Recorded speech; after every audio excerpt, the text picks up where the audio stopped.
ಓಂ ಗುರುಭ್ಯೋ ನಮಃ ಹರಿ ಓಂ. ಶುಭೋದಯ.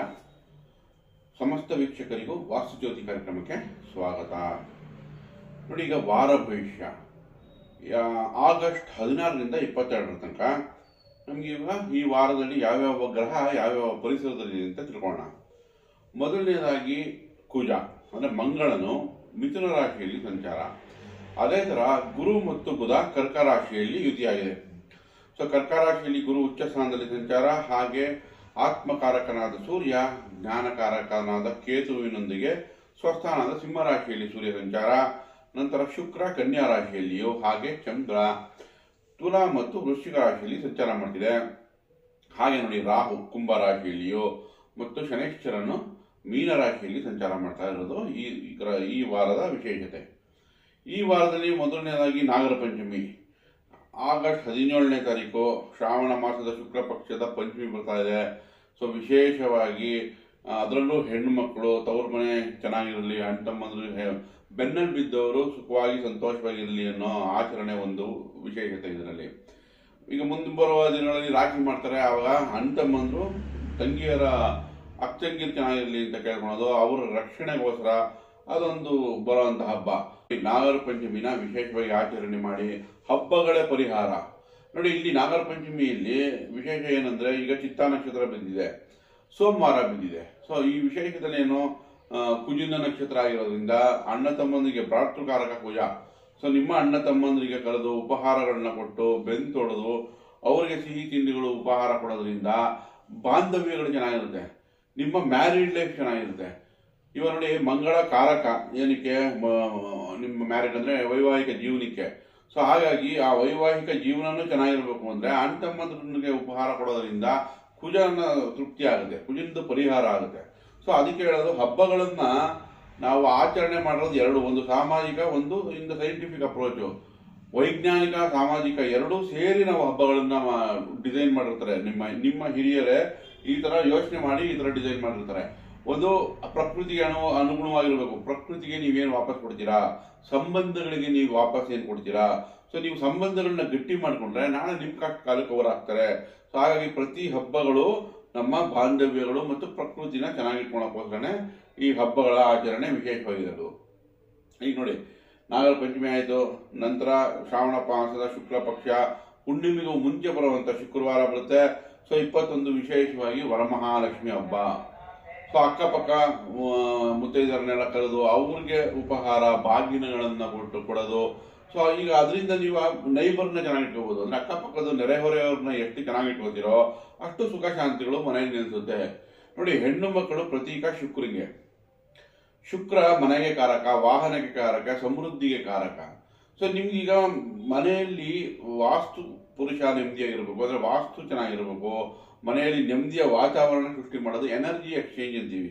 ಸೊ ಯಾವಾಗ ಅಕ್ಕಪಕ್ಕ ನೆರೆಹೊರೆಯವರು ನಿಮ್ಮ ಮನೆಗೆ ಬಂದು ನಿಮ್ಮಲ್ಲಿ ಬಾಗಿನಗಳಿಂದ ಸ್ವೀಕರಿಸ್ತಾರೋ, ಅರ್ಥಗಳು ತಗೋತಾರೋ, ನೀವು ಅವ್ರ ಮನೆಗೆ ಹೋಗಿ ಎನರ್ಜಿ ಎಕ್ಸ್ಚೇಂಜ್ ಆಗ್ತಾ ಇದ್ದಾಗ ಬ್ಯಾಲೆನ್ಸ್ ಆಗಿರುತ್ತೆ. ಸೊ ಮನೆಯ ವಾಸ್ತು ಮತ್ತು ಮನೆಯ ಪರಿಸರ ಯಾವಾಗಲೂ ಖುಷಿಯಾಗಿ ಬ್ಯಾಲೆನ್ಸ್ ಆಗಿರುತ್ತೆ. ಸೊ ಅದು ಕೂಡ ಎರಡೂ ಹಬ್ಬಗಳು ಕೂಡ ವಿಶೇಷವಾಗಿ ನಿಮಗೆ ಪ್ರಾರಂಭ ಆಗ್ತಾ ಇರೋದು. ಅದಕ್ಕೋಸ್ಕರ ನೀವು ಹಬ್ಬಗಳನ್ನು ಆಚರಣೆ ವಿಶೇಷವಾಗಿ ಮಾಡಿ ದಾನ ಧರ್ಮಗಳನ್ನು ಮಾಡೋದ್ರಿಂದ ಖಂಡಿತ ಹಬ್ಬ ಪರಿಪೂರ್ಣ ಆಗುತ್ತೆ, ಅದಕ್ಕೆ ಪರಿಹಾರ ಕೂಡ ಆಗುತ್ತೆ. ಸೊ ವಿಶೇಷವಾಗಿ ಪ್ರಕೃತಿಗೆ ವಾಪಸ್ ಏನಾದರೂ ಕೊಡಿ, ಗಿಡ ಮರಗಳಿಗೆ ನೀರು ಹಾಕೋದು, ಪ್ರಾಣಿ ಪಕ್ಷಿಗಳಿಗೆ ಆಹಾರ ಕೊಡೋದು, ಇದು ವಿಶೇಷತೆ. ಸೊ ನೀವೇನು ಕೊಡ್ತೀರೋ ಪ್ರಕೃತಿಗೆ ನಿಮ್ಮದು ವಾಪಸ್ ಸಿಗುತ್ತೆ. ಸೊ ಈಗ ಹಬ್ಬಗಳ ನಂತರ ವಾರ ಭವಿಷ್ಯಕ್ಕೆ ಮತ್ತೆ ಬರೋಣ. ಸಿಂಹರಾಶಿ. ನೋಡಿ, ಸಿಂಹರಾಶಿಯವರಿಗೆ 3-4ರಲ್ಲಿ ಚಂದ್ರ ಸಂಚಾರ, 3ರಲ್ಲಿ ಶುಕ್ರನ ಮನೆಯಲ್ಲೇ ಸಂಚಾರ ಮಾಡ್ತಾ ಇದೆ. ಸೊ ಶುಕ್ರ ಇವಾಗ ಸಿಂಹರಾಶಿಯಲ್ಲಿದೆ. ನಿಮ್ಗೆ 12ನೇ ಮನೆಯಲ್ಲಿ 3ರಲ್ಲಿ ಸಂಚಾರ ಮಾಡ್ತಾ ಇರೋದು ಸಿಂಹರಾಶಿಯವರಿಗೆ ಸ್ವಲ್ಪ ದೂರ ಪ್ರಯಾಣಗಳು, ಓಡಾಟಕ್ಕೆ ಖರ್ಚು, ಅಣ್ಣ ತಮ್ಮಂದರಿಗೆ ಖರ್ಚು, ಹಬ್ಬಗಳು ಬರ್ತಾ ಇದೆ. ಸೊ ಇದಕ್ಕೆ ಸ್ವಲ್ಪ ಖರ್ಚು ಕಾಣುತ್ತೆ. ಬಟ್ ಆದರೂ ಕೂಡ ನಿಮಗೆ 2ರಲ್ಲಿ ಶುಕ್ರ ಇರೋದ್ರಿಂದ ಅನುಕೂಲ ಕೂಡ ಮಾಡಿಕೊಡುತ್ತೆ. ಅಣ್ಣ ತಮ್ಮಂದ್ರಿಂದ ಅನುಕೂಲ ಕೂಡ ಶುಕ್ರ ಮಾಡಿಕೊಡುತ್ತೆ. ನಂತರ ನೋಡಿ, ಸಿಂಹರಾಶಿಯವರಿಗೆ 7ರಲ್ಲಿ ರಾಹು. ಸೊ ಸ್ವಲ್ಪ ಪ್ರೀತಿ ಪ್ರೇಮ ಸಾಮರಸ್ಯ ಇದರಲ್ಲಿ ಸಣ್ಣ ಪುಟ್ಟ ಡೌಟ್ ಕ್ರಿಯೇಟ್ ಮಾಡ್ಬೋದು. ಹಾಗಾಗಿ ರಾಹು ಪರಿಹಾರ ಮಾಡ್ಕೊಳ್ಳಿ. ಇನ್ನು ಅಷ್ಟಮ ಶನಿಗೆ ಖಂಡಿತ ಪರಿಹಾರ ಬೇಕಾಗಿದೆ, ಯಾಕಂದರೆ ಕೆಲಸಗಳೆಲ್ಲ ನಿಧಾನ ಆಗ್ತಾ ಇದೆ ಅಂತ ಅನ್ನಿಸ್ತಾ ಇದೆ. ಸೊ ಹಾಗಾಗಿ ವಿಶೇಷವಾಗಿ ಶನೇಶ್ವರನಿಗೋಸ್ಕರ 2ನೇ ಮನೆಯಲ್ಲಿ ದೀಪ ಹಚ್ಚೋದಾಗಲಿ, ಅಥವಾ ಬೆಸ್ಟ್ ಅಂದರೆ ರಾಮಬಾಣ ಥರ ವರ್ಕ್ ಆಗೋದು ಶ್ರೀ ರಾಮರಕ್ಷಾ ಸ್ತೋತ್ರ. ಶ್ರೀರಾಮ ರಾಮ ರಾಮೇತಿ ರಮೇ ರಾಮೇ ಮನೋರಮೆ ಸಹಸ್ರನಾಮ ತತ್ತುಲ್ಯಂ ಶ್ರೀರಾಮನಾಮ ವರಾನನೆ. ಒಂದು 21 ಬಾರಿ ಹೇಳ್ಕೊಳ್ಳಿ. ನಂತರ ಹನುಮಾನ್ ಚಾಲೀಸ ಹೇಳ್ಕೋಬೋದು, ಅಥವಾ ನೀವು ವೃದ್ಧರ ಸೇವೆ ಮಾಡೋದಾಗಲಿ, ಅಥವಾ ಅಂಗವಿಕಲರಿಗೆ ದಾನ ಧರ್ಮಗಳನ್ನು ಮಾಡೋದಾಗಲಿ, ಬಡವರಿಗೇನಾದರೂ ಸಹಾಯ ಮಾಡೋದಾಗಲಿ, ಇದೆಲ್ಲ ವಿಶೇಷವಾಗಿ ಶನೈಶ್ವರಿಗೆ ಪರಿಹಾರ ಆಗುತ್ತೆ. ಒಳ್ಳೆಯದಾಗಲಿ. ಕನ್ಯಾ ರಾಶಿ ನೋಡಿ, ಕನ್ಯಾ ರಾಶಿಯವರಿಗೆ ನಿಮಗೆ 2 ಮತ್ತು 3ರಲ್ಲಿ ಚಂದ್ರ ಸಂಚಾರ, 11ನೇ ಮನೆಯಲ್ಲಿ ಕುಟುಂಬಕ್ಕೆ ಏನಾದರೂ ಒಂದು ಅನುಕೂಲ ಆಗುತ್ತೆ. ಜೊತೆಗೆ ನಿಮಗೆ ಕನೆಕ್ಷನ್ ನೋಡಿ, ಚಂದ್ರ ಯಾರು ಕನೆಕ್ಟ್ ಆಗ್ತಾ ಇದೆ ಅಂದರೆ ಕುಜಿಗೆ ಕನೆಕ್ಟ್ ಆಗ್ತಾ ಇದೆ, ರಾಹು ಕನೆಕ್ಟ್ ಆಗ್ತಾ ಇದೆ. ಸೊ ವಿಶೇಷವಾಗಿ ಆಪರ್ಚುನಿಟಿ ಚೆನ್ನಾಗಿ ಸಿಗುತ್ತೆ, ಅಣ್ತಮ್ಮದಿಂದ ಸಹಾಯ ಚೆನ್ನಾಗಿ ಸಿಗುತ್ತೆ. ಆದರೆ ಪರಿಹಾರ ಕೂಡ ಮಾಡ್ಕೋಬೇಕು. ಸ್ವಲ್ಪ ಸ್ಟ್ರೆಸ್ಫುಲ್ ಆಗುತ್ತೆ 2 ದಿನ 3 ದಿನ. ಅಂದರೆ ನಿಮ್ಮ ಕೆಲಸಗಳು ಚೆನ್ನಾಗೇ ನಡೆಯುತ್ತೆ, ಬಟ್ ಅದು ನಿಮಗೆ ಒಂದು ಡೌಟ್ ಕ್ರಿಯೇಟ್ ಆಗಿಬಿಟ್ಟಿರುತ್ತೆ. ಇದಾಗುತ್ತಾ ಆಗಲ್ವಾ, ಪ್ರಯತ್ನಗಳು ಹೆಚ್ಚಿಗೆ ಬೇಕಾ, ಒಂಥರ ಮಾಯೆ. ಒಂದು 2-3 ದಿವಸ ಸ್ವಲ್ಪ ಸ್ಟ್ರೆಸ್ ಇರುತ್ತೆ, ಬಟ್ ನಂತರ ತುಂಬ ಚೆನ್ನಾಗಿದೆ. ಯಾವಾಗ ವೃಶ್ಚಿಕ ರಾಶಿಗೆ ಚಂದ್ರ ಹೋಗುತ್ತೋ ಅಂದರೆ ವಾರ ಅಂತ್ಯ ಭಾಗದಲ್ಲಿ, ಆವಾಗ ಗುರುವಿನ ದೃಷ್ಟಿ ಬೀಳುತ್ತೆ. ಸೊ ವಾರಾಂತ್ಯದಲ್ಲಿ ಶುಭ ಫಲಗಳು ಹೆಚ್ಚಿಗೆ ಕಾಣ್ಬೋದು. ಬಟ್ ಆ ಶುಭ ಫಲ ಕಾಣಕ್ಕೆ ನೀವು ವಾರದ 3 ದಿನ ಕೆಲಸ ಮಾಡಬೇಕಲ್ಲ, ಆ ಕೆಲಸ ಸ್ವಲ್ಪ ಒತ್ತಡ ಇರುತ್ತೆ, ಬಟ್ ಪಾಸಿಟಿವ್ ರಿಸಲ್ಟ್ ಬರುತ್ತೆ. ಸೊ ಖುಷಿಯಿಂದ ಕೆಲಸ ಮಾಡಿ. ಕನ್ಯಾ ರಾಶಿಯವರಿಗೆ ನಂತರ ನೋಡಿ, ಸಪ್ತಮದಲ್ಲಿ ಶನೈಶ್ವರ, ಅದು ಕೆಲಸ ಕಾರ್ಯಗಳಿಗೆ ಅನುಕೂಲ ಮಾಡಿಕೊಡ್ತಾ ಇದೆ. ವಕ್ರೀಯ ಆಗಿರೋದ್ರಿಂದ ಕೆಲಸಕ್ಕೇನೋ ಚೆನ್ನಾಗಿದೆ, ಆದರೆ ಪ್ರೀತಿ ಪ್ರೇಮ ಸಾಮರಸ್ಯ, ಬಿಸ್ನೆಸ್ ಪಾರ್ಟ್ನರ್ಶಿಪ್ಪು, ಹೂಡಿಕೆ, ಇದರ ಸ್ವಲ್ಪ ಯೋಚನೆ ಮಾಡಿ ಕೆಲಸ ಮಾಡಿ. ಇನ್ನು ಕರ್ಮಸ್ಥಾನದಲ್ಲಿ ಕುಜ, ಮೇಲಧಿಕಾರಿಯಿಂದ ಮೆಚ್ಚುಗೆ, ಒಂದು ಪ್ರಮೋಷನ್ನು, ಅಥವಾ ಹೊಸ ಕೆಲಸ ಹುಡುಕ್ತಾ ಇದ್ರೆ ಕೆಲಸಕ್ಕೆ, ಇಂಥ ವಿಷಯಗಳು ತುಂಬ ಚೆನ್ನಾಗಿದೆ. ಬಟ್ ನಮ್ಗೆ ಯೋಚನೆ ಮಾಡೋಕ್ಕಾಗೋದು ಏನಂದರೆ, ಸೂರ್ಯ 12ನೇ ಮನೆ ಪ್ರವೇಶ ಆಗಿರೋದ್ರಿಂದ ಸ್ವಲ್ಪ ಟ್ಯಾಕ್ಸ್ ಕಟ್ಟೋದು, ಅಥವಾ ಸರ್ಕಾರಕ್ಕೆ ಹಣಗಳು ಕಟ್ಟೋದು, ಅಥವಾ ತಂದೆಯ ಆರೋಗ್ಯದಲ್ಲಿ ಚಿಂತೆ. ಈಗ ಅದಕ್ಕೋಸ್ಕರ ನೀವು ಸೂರ್ಯನಿಗೆ ಪರಿಹಾರ ಮಾಡ್ಕೋಬೇಕಾಗಿದೆ. ತಂದೆಯ ಆಶೀರ್ವಾದ ತೆಗೆದುಕೊಂಡು ಕೆಲಸಗಳು ಮಾಡೋದು, ಅಥವಾ ಸೂರ್ಯ ನಮಸ್ಕಾರ ಮಾಡೋದು, ಅಥವಾ ಸೂರ್ಯ ಉದಯಿಕೆ ಇದೊಂದು ಬ್ರಿಸ್ಕ್ ಮಾಡೋದು, ಸೂರ್ಯನಿಗೆ ಅರ್ಘ್ಯಗಳನ್ನು ಕೊಡೋದು, ಅಥವಾ ಗೋಧಿ ದಾನ ಮಾಡೋದು ಇತ್ಯಾದಿಗಳಿಂದ ಸೂರ್ಯ ಪರಿಹಾರ ಆಗುತ್ತೆ. ಸೂರ್ಯನ ಜೊತೆ ಕೇತು ಇರೋದ್ರಿಂದ ಇದು ಈ ವಾರ ಕನ್ಯಾ ರಾಶಿಯವರಿಗೆ ಆತ್ಮಾವಲೋಕನೆ ಮಾಡ್ಕೊಳಕ್ಕೆ ಒಳ್ಳೆ ಸಮಯ ಅಂತ ಹೇಳ್ಬೋದು. ಅದರಲ್ಲೂ ವಿಶೇಷವಾಗಿ ನೋಡಿ, ಸಿಂಹರಾಶಿ, ಧನುರ್ರಾಶಿ, ಮೇಷರಾಶಿಯವರಿಗೆ ಇದು ವಿಶೇಷವಾಗಿ ಆತ್ಮಾವಲೋಕನೆ ಮಾಡ್ಕೊಳ್ಳೋಂಥ ಸಮಯ. ಕನ್ಯಾ ರಾಶಿಯವರಿಗೇನು 12ನೇ ಮನೆಯಾಗಿರೋದ್ರಿಂದ ಸ್ವಲ್ಪ ಖರ್ಚುಗಳು, ನಿಮ್ಮ ಲೆಕ್ಕಾಚಾರನ ಕರೆಕ್ಟಾಗಿ ಪ್ಲ್ಯಾನ್ ಮಾಡ್ಕೊಳಕ್ಕೆ ವಿಶೇಷವಾಗಿದೆ ಕನ್ಯಾ ರಾಶಿಯವರಿಗೆ. ಒಳ್ಳೆಯದಾಗಿ. ತುಲಾ ರಾಶಿ ನೋಡಿ, ತುಲಾ ರಾಶಿಯವರಿಗೆ ಚಂದ್ರ ಸಂಚಾರ ನಿಮ್ಮ ರಾಶಿಯಲ್ಲೇ.